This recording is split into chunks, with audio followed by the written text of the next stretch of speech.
Hello, everybody. Hello, hello, hello. I am Young Penitent. Welcome back to my icon corner.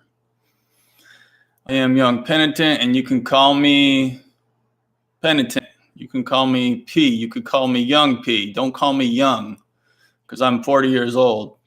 Well, you can call me Young if you like.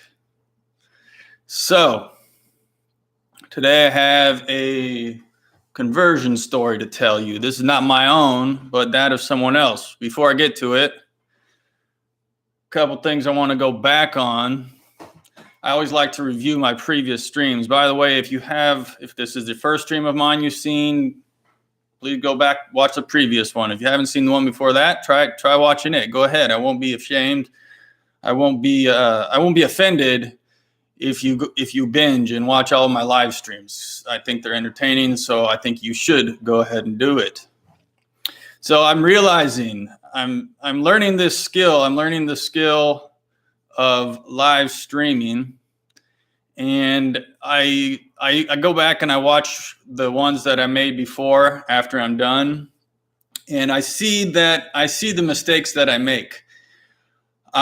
Sometimes I stumble over words or I use a word incorrectly, and I realize that, but so stick with me here. I'm learning this skill as I go, and I will do my best to get better at it. I know this is kind of like radio. You don't want to stop. You don't want to stumble over words. You want to speak clearly and always have the words coming out of your mouth.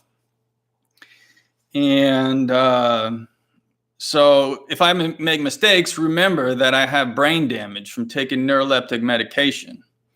John's in the chat. Thank you for tuning in, John. John I know because he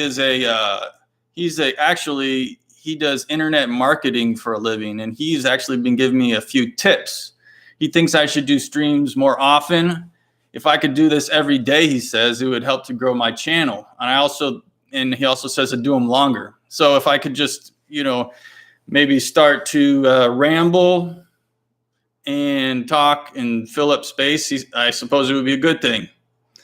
So we'll see about that. I was kind of comfortable with 1 or 2 a week, actually, but we'll see if I can swing it.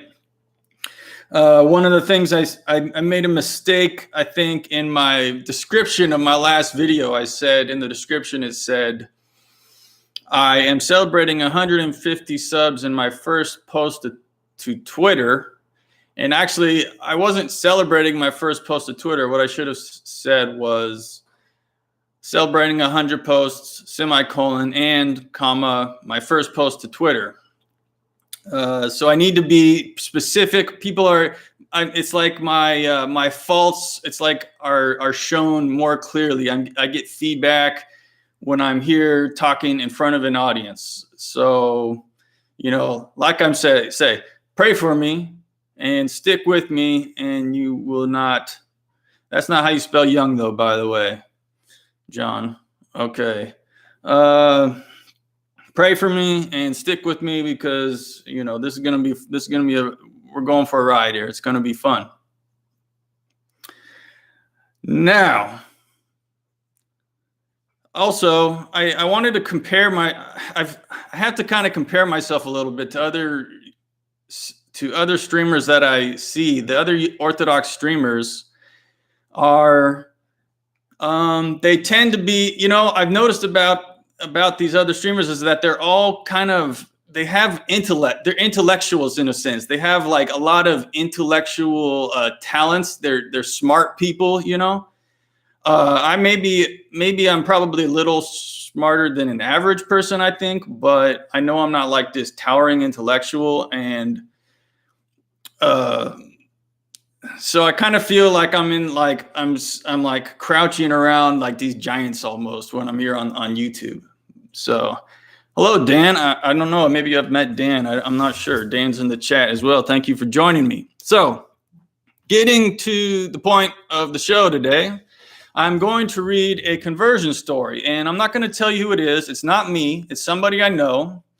and we're going to call him White Rabbit. He does not want, he wants this to be confidential, anonymous. That's the word. He wants it to be anonymous because, in case he's sort of a semi-public figure, according to him. So for that reason, it will be anonymous. But I think it's an interesting story, and it involves actually the use of drugs.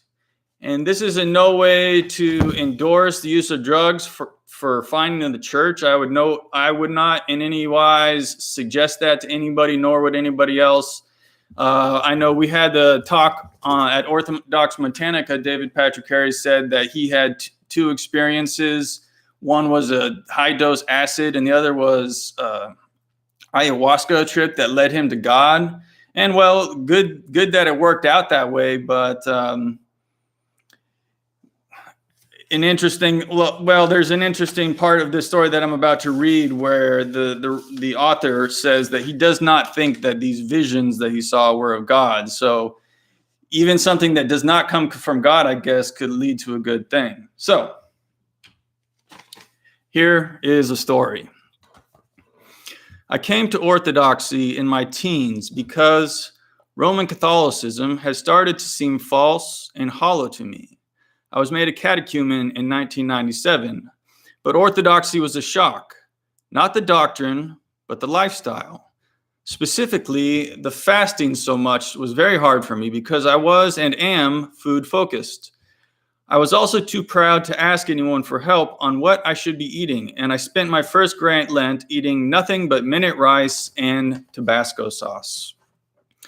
This is not and I am interjecting here, this is not an uncommon story. I have heard multiple people tell me that the practices of fasting were what dissuaded, what was a big like a barrier to entrance into the church. And I think different priests handle this differently. Some will say, well, do what you can. If a priest is more experienced, they will probably say to the person who is inquiring into orthodoxy, they will try to say, you don't have to keep the whole fast initially. Try just doing what you can. For example, just try giving up milk, one thing on fasting day, and see how that goes. And later, maybe you can go ahead and you can find that you will be able to keep the fasts later on. Continuing, before long, I decided to postpone being baptized until I was at a point in my life where it was easier to fast, and I stopped all church attendance and disappeared. Of course, the conditions under which I planned to start attending church again remained unspecified because the truth is that I had no plan at all. I moved across the country and moved in with a young woman who was not Christian in any but the most vague sense. I left behind, without so much as a goodbye, the priest who had taken me into his home and made me a catechumen. I didn't want to go to church anymore. I wanted to live the modern lifestyle of cohabitation and fornication, and I didn't want to hear a guilt trip about it, so I disappeared. 4 years later, the relationship had ended. I had almost entirely stopped thinking about Christianity, flirting with Buddhism, and sometimes calling myself ex-Orthodox. I was starving spiritually.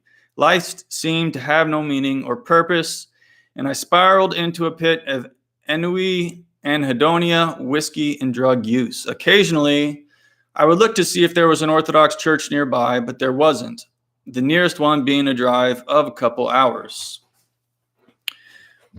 So you see how he's suffering. He's outside of the church and he's suffering because of it. And this is a trait specifically to people who have a sensitivity for the spiritual life, who are looking for a reason to live, who are looking for meaning in life. If you don't have a meaning, you will suffer because of it, because of that lack. And what you're lacking is really the faith, the Orthodox faith.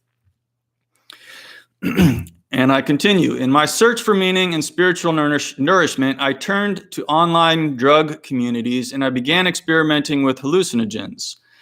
On an anonymous message board, I came across a thread asking other self-described psychonauts if they had heard the big secret yet. Quote, Not the little secret, which is related to it, but the big secret, end quote. Some of the responses said no, others said that they had heard it, but no one even hinted what the big secret or the little secret were. Not long after that, I took a large dose of a dissociative drug. This kind of drug is called dissociative drug because in high enough doses, it dissociates your brain from all sensory input. Ketamine is one example. Signals from your optic nerve are not processed by the visual cortex. Instead, they go somewhere else, and the visual cortex processes hallucinations. The result is you are completely cut off from the outside world and transported to an inner world, a dreamlike state. I was floating in a capsule in orbit with other people who had taken drugs. We were discussing the meaning of Marilyn Manson songs. I was not really participating in the conversation because I was not a fan. Before long, I found myself outside the capsule, floating in darkness. No sound, no sight, no feeling. I was experiencing complete sensory deprivation, which I interpreted as outer darkness. Outer darkness, by the way, being a term that we Orthodox use from time to time. I asked what the big secret was and immediately received an answer from a source that I interpreted as God. It was not a voice. It was more like the knowledge was placed directly into my brain by a separate consciousness in response to my question. Whatever it was, it told me that the big secret is that people can create their own reality. They can choose each moment of their lives to be in the reality they are in. If they wanted to be in a different reality, all they would have to do is choose something different. The little secret is that everyone knows this, but no one is willing to admit it to themselves or to anyone else, because to do so would be to admit that people make themselves miserable, that there are no external circumstances causing people suffering, that rather we are causing our own suffering. And here's where it gets interesting. Then I began to have visions. In one of them, I was standing in a colorless space in a long line with other people. We were all the people who had died in all of history, including the people who would die but had not died yet, gathered together in a place that was outside of time. There was no distinguishing the gray floor from the gray sky, and there were no walls, and the line diminished into a distance that had no horizon.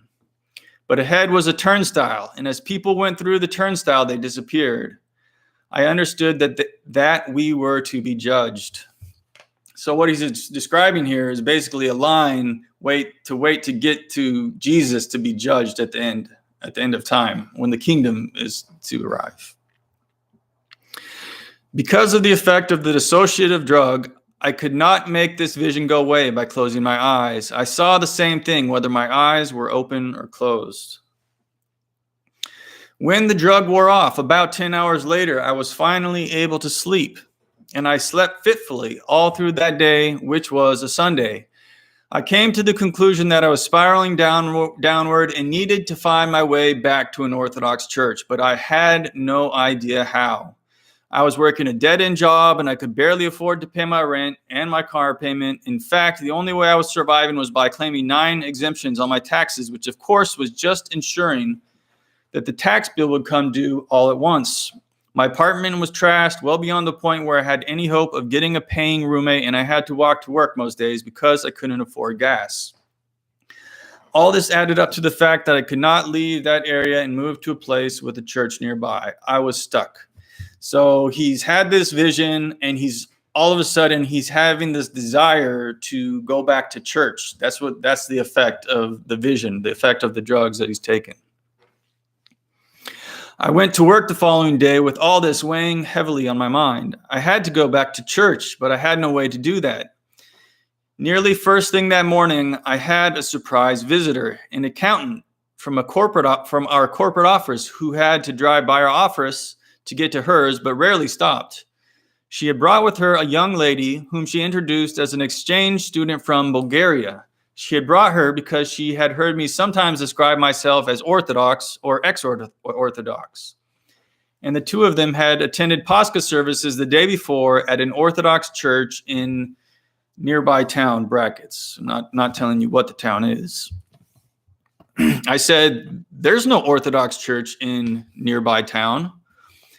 Confident that I was correct because I had looked several times. I was told that the first public service had been that very Sunday.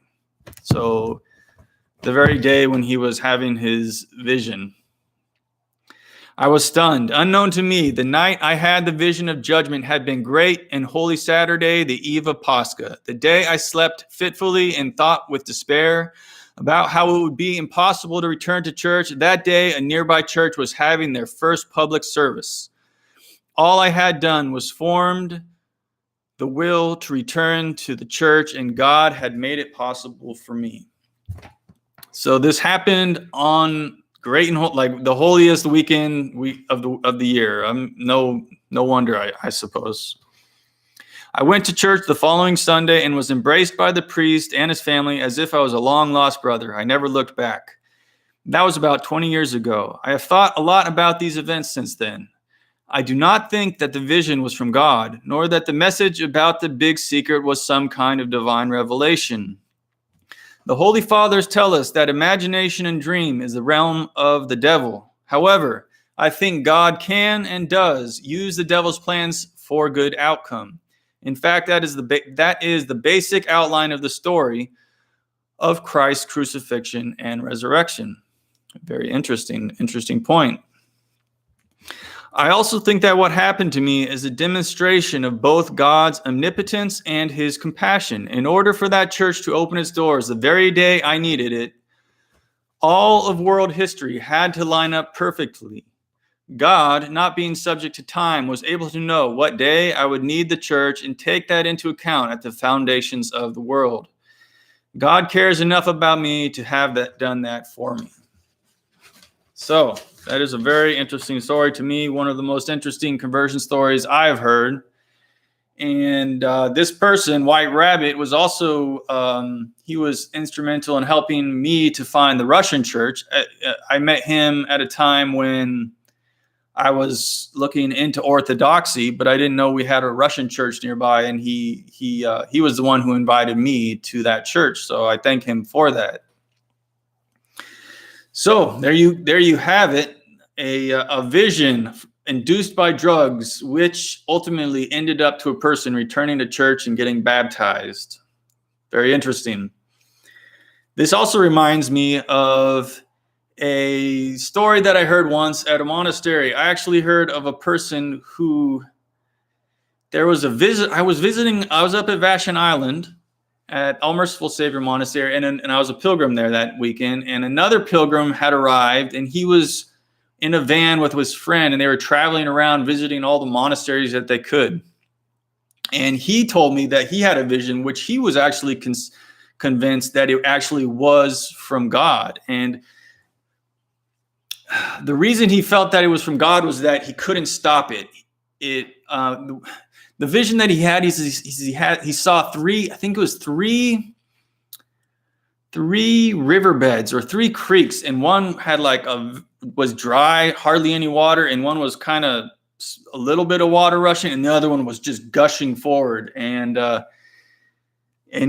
somehow he had interpreted it as I don't know if it was like the Protestant, the Catholic, and the Orthodox Church, or what have you, something like that. But this young man, he ended up deciding that he was going to join the Orthodox Church. So there you have, I guess, people who aren't even Orthodox having visions, and he was very interested in becoming a monk. And I could see God, if God had chosen someone to become a monk, I can see God giving someone a vision like that. Also, if people are aware of Father Daniel Biantoro, the Archimandrite Daniel of the Indonesian Orthodox Church, who's the founder of the Indonesian Orthodox Church in Indonesia, when he was a young child, he had a vision of light.